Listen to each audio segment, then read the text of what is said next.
Chers internautes, bonjour. Je me présente, je suis Dr Ousmane Doré, ancien fonctionnaire international au Fonds monétaire international, puis à la Banque africaine de développement.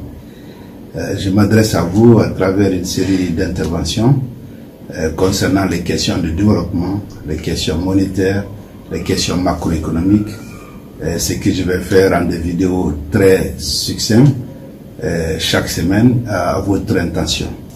Aujourd'hui, j'aimerais commencer par la problématique de l'intégration monétaire, une thématique de l'heure pour la CEDEAO, qui comprend des pays comme la Guinée. Et comme vous le savez, depuis plusieurs mois, on parle maintenant de l'avènement d'une monnaie commune qui est l'ECO. Les questions se posent. L'ECO, c'est quoi? C'est la monnaie qui remplace le CFA, et c'est une monnaie qui va avoir l'égal cours dans le reste de la CEDEAO. Ces questions méritent d'être cernées, parce qu'à l'origine, il faut dire que la volonté de créer un espace monétaire commun au niveau de la CEDEAO est venue de la conférence des chefs d'État. On se rappelle du traité de Lagos, dans lequel traité les chefs d'État de l'Union ont exprimé le souhait d'avoir une monnaie commune au sein de l'espace CEDEAO. Et comme on le sait déjà, sur les 15 pays de cet espace économique, 8 ont déjà réussi une intégration monétaire. C'est la zone UEMOA qui comprend les 8 pays que nous connaissons.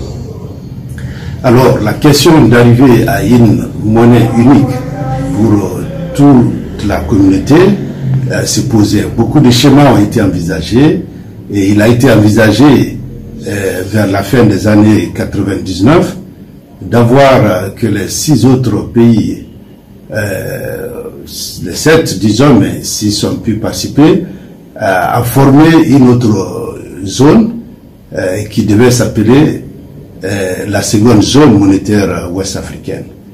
Et l'objectif, le schéma tracé à l'époque, c'était de faire en sorte que cette zone monétaire qui devait introduire une monnaie qui s'appellerait l'ECO à l'horizon de 2003 devrait fusionner en 2004 avec la zone CFA pour avoir une monnaie commune au sein de la CEDEAO.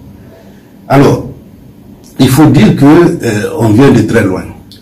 La zone monétaire de l'UEMOA, c'est une zone qui a été créée depuis la période, je vais dire, de l'après-guerre, lorsque la France, dans le cadre de la coopération avec les pays sous domination française, avait lancé cette idée de coopération monétaire. Et cette zone, bien sûr, a évolué avec, bien entendu, une intégration commerciale beaucoup plus ou moins poussée, mais aussi une monnaie qui a survécu le temps, y compris une dévaluation qui a eu lieu en 1993. Que dire du reste des pays qui voulaient abandonner aussi leur souveraineté, puisque c'est de cela qu'il a été question lors de la déclaration d'Accra. La déclaration d'Accra qui a eu lieu en 2000 impliquait les chefs d'État du Nigeria, du Ghana, de la Guinée, du Libéria, de la Sierra Leone et de la Gambie. Donc le Cap-Vert qui n'était pas là-dedans, je veux dire le Libéria même avait opté pour être simplement un pays observateur. Qu'à cela ne tienne.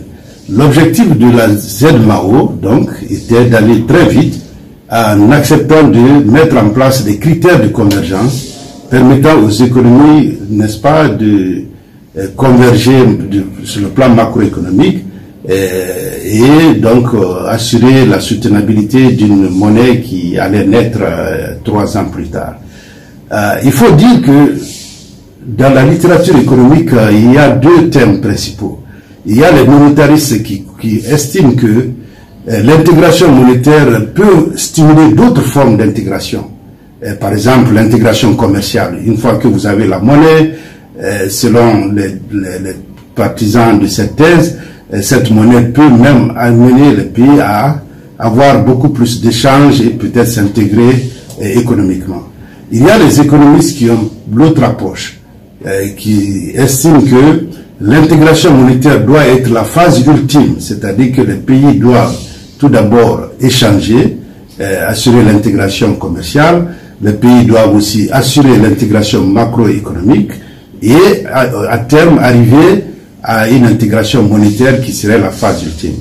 Il faut dire que l'exemple de l'Union européenne a été une victoire pour les économistes qui, si vous vous rappelez, l'euro a été le processus final après que les pays qui étaient dans le cadre de l'exportation de l'acier, la production, ont formé, c'était 6 pays initialement, les noyaux durs, et qui, avec le commerce, ont continué avant qu'ils n'arrivent aux fameux critères de Maastricht qui a assuré la convergence macroéconomique, et après l'euro est arrivé comme phase ultime.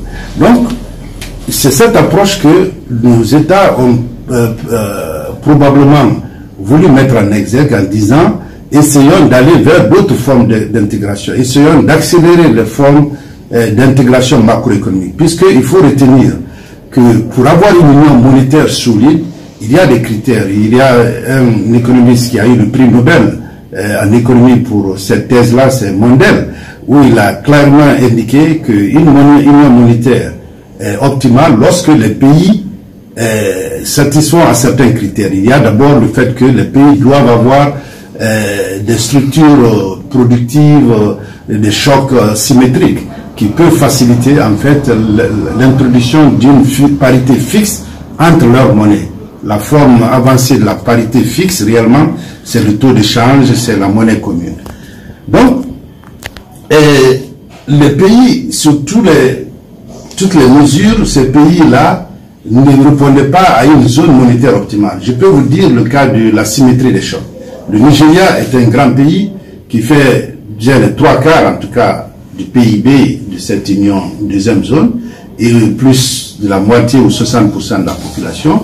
Et ce Nigeria avait une structure de production qui consistait basée sur le pétrole, qu'il exportait, alors que les autres pays importent le pétrole. Le Nigeria, donc, en même temps, est un pays importateur, bien sûr, de produits manufacturés comme les autres, qui, eux, exportent des produits comme le cacao, comme la bauxite et les phosphates. Donc, c'est dire que la meilleure façon d'assurer qu'une intégration entre ces pays est optimale et soutenable, il fallait s'assurer que les politiques macroéconomiques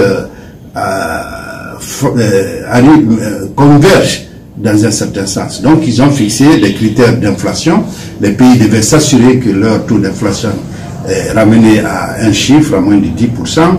Les pays devaient s'assurer que le déficit global hors don devrait être aux environs de 3%, parce que une union monétaire, pour qu'elle soit soutenable, nécessite une discipline budgétaire. Donc, il fallait donc que ces critères-là soient établis et que les pays puissent traduire leur engagement par rapport à l'adhésion à la monnaie unique à travers le respect de ces critères. Donc il y avait le déficit, il y avait le taux d'inflation et il y avait aussi les réserves, puisque la plupart de ces pays, le Ghana, la Guinée, le Nigeria, étaient des pays, c'est des pays avec leur propre monnaie et qui, pour la stabilité de leur monnaie, ils doivent avoir des réserves de change. Donc l'autre critère, c'était que les réserves de change devaient au moins pouvoir avoir un taux de couverture de 3 mois d'importation. Donc, c'était un critère. Et il y avait d'autres critères secondaires. On les appelait les critères de second rang. Voilà donc globalement ce qui était la trajectoire.